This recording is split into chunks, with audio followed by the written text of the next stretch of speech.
तरुण भारत नागपूर दिनांक 10 ऑगस्ट 2022. चिंतन. परिपूर्ण यश म्हणजे कठोर परिश्रम. लेखक गुरुदत्त वागदेकर.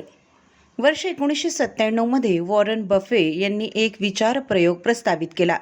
कल्पना करा की तुमच्या जन्माच्या 24 तास आधी एक जिन तुमच्याकडे येईल आणि म्हणेल की तुम्ही ज्या समाजात प्रवेश करणार आहात त्या समाजाचे नियम तुम्ही तुम्हाला हव्या त्या पद्धतीने ठरवू शकता. तुम्हाला सामाजिक नियम, आर्थिक नियम, सरकारी नियमांची रचना करायची आहे. ते नियम तुमच्या आयुष्यभर आणि तुमच्या मुलांच्या आयुष्यभर आणि तुमच्या नातवंडांच्या आयुष्यभर चालतील. पण यात एक खास क्लृप्ती आहे. तुम्ही युनायटेड स्टेट्स अथवा अफगाणिस्तानमध्ये श्रीमंत किंवा गरीब, पुरुष किंवा स्त्री, अशक्त किंवा सक्षम शरीराने जन्माला येणार आहात हे माहीत नाही. तुम्हाला फक्त एवढंच माहीत आहे की तुम्हाला एका भल्या मोठ्या भांड्यातल्या 5.8 अब्ज चेंडूंमधून केवळ एक चेंडू काढायचा आहे आणि तो चेंडू तुमचं भाग्य ठरवणार आहे.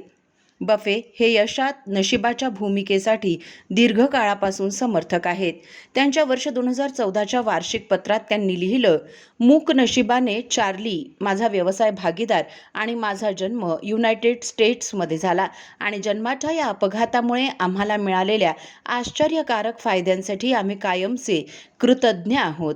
अशा प्रकारे समजावून सांगितल्यावर जन्म, यादृच्छिकता आणि नशिबाचं महत्त्व नाकारणं कठीण वाटतं.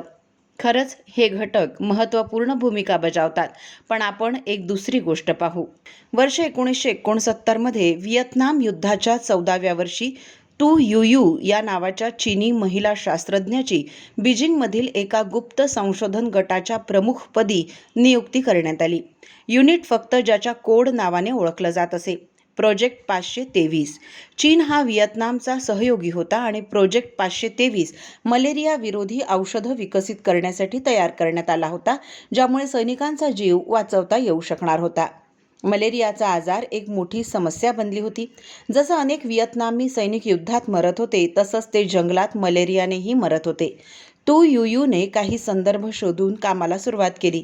तिने अनेक जुन्या लोकउपायांबद्दल वाचलं. तिने शेकडो किंवा हजारो वर्ष जुने प्राचीन ग्रंथ शोधले. तिने दुर्गम प्रदेशात अशा वनस्पतींच्या शोधात प्रवास केला ज्यामध्ये उपचार असू शकतील. अनेक महिन्यांच्या कामानंतर तिच्या चमूने 600 पेक्षा जास्त झाडं आणि वनस्पती गोळा केल्या आणि जवळपास 2000 संभाव्य उपायांची यादी तयार केली. हळूहळू आणि पद्धतशीरपणे तू युयूने संभाव्य औषधांची यादी 380 पर्यंत कमी केली आणि प्रयोगशाळेतील उंदरांवर त्यांची एक चाचणी केली. हा प्रकल्पाचा सर्वात मोठा आव्हानात्मक टप्पा होता, तसंच खूप कष्टाचं आणि कंटाळवाणं काम होतं, विशेषतः जेव्हा एकामागून एक अपयशांचा सामना करावा लागत होता. शेकडो चाचण्या झाल्या, त्यापैकी कित्येक चाचण्यांचे निकाल नकारात्मक आले. पण एक चाचणी, किंगघाव म्हणून ओळखल्या जाणाऱ्या गोड वनस्पतीचा अर्क त्यांना आश्वासक वाटली. तू या चाचणीमुळे उत्साहित झाल्या होत्या, परंतु त्यांच्या सर्वोत्तम प्रयत्नांनंतरही ही वनस्पती केवळ अधूनमधून एक शक्तिशाली मलेरिया विरोधी औषध तयार करत होती, पण प्रत्येक वेळी नाही. त्यांचे सहयोगी आधीच 2 वर्षांपासून काम करत होते, पण त्यांनी ठरवलं की पुन्हा सुरुवातीपासून कामाला सुरुवात करायची. तू यांनी प्रत्येक चाचणीचं पुनरावलोकन केलं आणि त्यांच्या चुकलेल्या किंवा नजरेतून सुटलेल्या गोष्टीबद्दल एक सुगावा शोधत प्रत्येक पुस्तक पुन्हा वाचलं. एक दिवस अनाहूतपणे त्यांची नजर 1500 वर्षांपूर्वी लिहिलेल्या the handbook of prescriptions for emergencies या प्राचीन चीनी पुस्तकातील एका वाक्यावर अडखळली. मुद्दा उष्णतेचा होता. अर्क काढण्याच्या प्रक्रियेदरम्यान तापमान खूप जास्त असल्यास किंगघाव या गोड वनस्पतीमधील सक्रिय घटक नष्ट होत होते. तू यांनी कमी उकळत्या तापमानात पुन्हा प्रयोग केला आणि त्यांच्याकडे मलेरिया विरोधी औषध होतं जे 100% काम करीत होतं. हे एक मोठं यश होतं, परंतु खरं काम नुकतंच सुरू झालं होतं. एक सिद्ध औषध हातात असल्यामुळे आता मानवी चाचण्यांची वेळ आली होती. दुर्दैवाने त्यावेळी चीनमध्ये नवीन औषधांच्या चाचण्या करणारी कोणतीही केंद्र नव्हती. प्रकल्पाच्या गोपनीयतेमुळे देशाबाहेर एखाद्या सुविधेकडे जाण्याचा प्रश्नच नव्हता.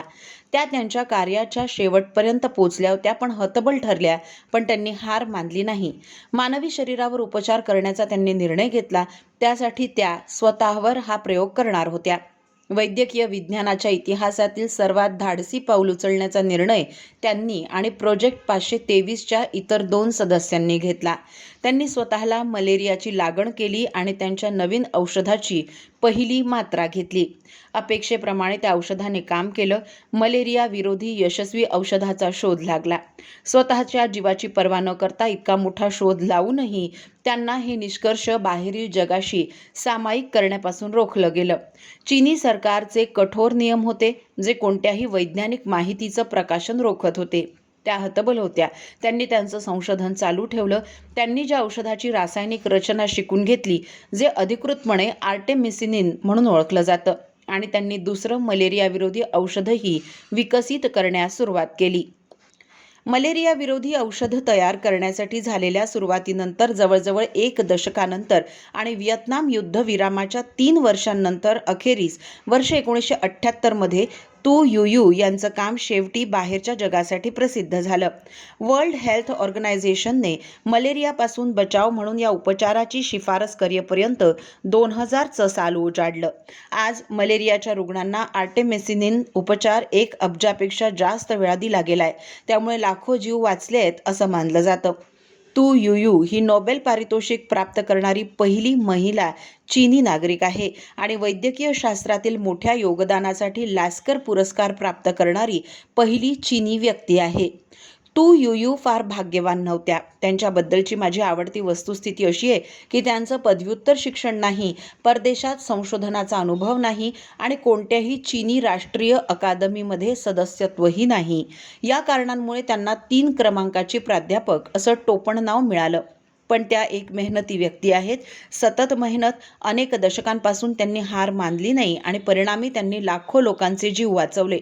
यश मिळविण्यासाठी कठोर परिश्रम किती महत्त्वाचे असू शकतात याचे एक उत्तम उदाहरण म्हणजे त्यांची ही कथा आहे. फक्त काही मिनिटांपूर्वी हे वाजवी वाटलं की ओव्हेरियन लॉटरी तुमच्या आयुष्यातील बहुतेक यश निश्चित करते, परंतु कठोर परिश्रम महत्त्वाचे आहे. ही कल्पना तितकीच महत्त्वाची वाटते. जेव्हा तुम्ही कठोर परिश्रम करता तेव्हा तुम्हाला कमी मेहनतीपेक्षा चांगले परिणाम मिळतात. नसीम तालेबने फूल्ड बाय रॅन्डमनेसममध्ये लिहिल्याप्रमाणे कौशल्य आणि श्रमाने सौम्य यश समजावून सांगता येतं, पण यश मिळविण्यासाठी भिन्न गोष्टी कारणीभूत आहेत. काही वेळा लोकांना या दोन्ही अंतर्दृष्टी एकाच वेळी धारण करण्यास त्रास होतो. अमेरिकेत जन्मलेली श्रीमंत व्यक्ती आणि अत्यंत गरिबीत जन्मलेली आणि दररोज $1पेक्षाही कमी खर्चात जगणारी व्यक्ती यांच्यात काय फरक आहे? या कोनातून यशाची चर्चा करताना लोक नक्कीच हे प्रश्न विचारतात. तुला कळत नाही का की तुला किती सुखसुविधा मिळालेल्या आहेत? तुला कळत नाही का नशिबाने तुला किती दान दिलं आहे? कल्पना करा की तुम्ही आलेखावर यशाचा नकाशा बनवू शकता. यश Y अक्षावर मोजलं जातं तर X अक्षावर वेळ मोजला जातो आणि तुमचा जन्म झाल्यावर तुम्ही बफेटच्या ओव्हेरियन लॉटरीमधून जो चेंडू काढता तो Y अक्ष ठरवतो. जे लोक भाग्यवान जन्माला येतात त्या आलेखावर उच्च सुरुवात करतात. ज्यांचा जन्म कठीण परिस्थितीत होतो ते उताराला लागतात. इथे एक मुख्य गोष्ट आहे, तुम्ही तुमच्या यशाचा उतार फक्त नियंत्रित करू शकता, तुमच्या सुरुवातीच्या स्थितीवर नाही. तुम्ही सध्या किती यशस्वी किंवा अयशस्वी आहात त्याने काही फरक पडत नाही. तुमच्या सवयी तुम्हाला यशाच्या मार्गावर आणतायत की नाही हे महत्त्वाचं आहे. सकारात्मकता, पुरेसा वेळ आणि कठोर मेहनत घेऊन तुम्ही दुर्दैवाने गमावलेला Y अक्ष पुन्हा मिळवू शकता. अर्थातच हे नेहमीच खरं असतं असं नाही. एखादा गंभीर आजार तुमचं आरोग्य नष्ट करू शकतो. निवृत्ती लाभ मिळवताना येणाऱ्या अडचणींमुळे तुमच्या सेवानिवृत्तीच्या बचतीचा नाश करू शकतो. त्याचप्रमाणे काही वेळा नशीब सतत फायदा किंवा तोटा देतं.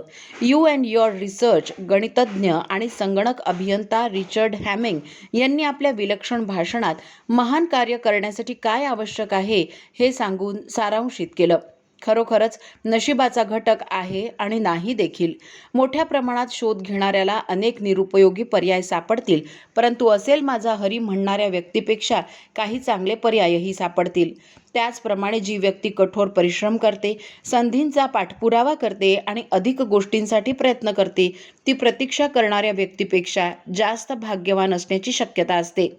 गॅरी प्लेयर प्रसिद्ध गोल्फर आणि 9 प्रमुख चॅम्पियनशिपचे विजेते म्हणतात, मी जितका जास्त कठोर सराव करेन तितका जास्त भाग्यवान असेन. शेवटी आपण आपलं नशीब चांगलं किंवा वाईट नियंत्रित करू शकत नाही, परंतु आपण आपल्या प्रयत्नांवर आणि तयारीवर नियंत्रण ठेवू शकतो. भाग्य वेळोवेळी आपल्या सर्वांवर हसतं. जेव्हा असं होतं तेव्हा आपल्या नशिबाचा सन्मान करण्याचा मार्ग म्हणजे कठोर परिश्रम करणं आणि त्याचा जास्तीत जास्त फायदा घेणं. चिंतन या सदरातील गुरुदत्त वागदेकर यांचा हा लेख आपण तरुणभारत.net या संकेतस्थळावरही ऐकू शकता. असे अभ्यासपूर्ण लेख ऐका फक्त डिजिटल तरुण भारत सोबत. त्यासाठी आमच्या यूट्यूब चॅनलला लगेच सबस्क्राईब करा, लाईक करा, शेअरही नक्की करा. धन्यवाद.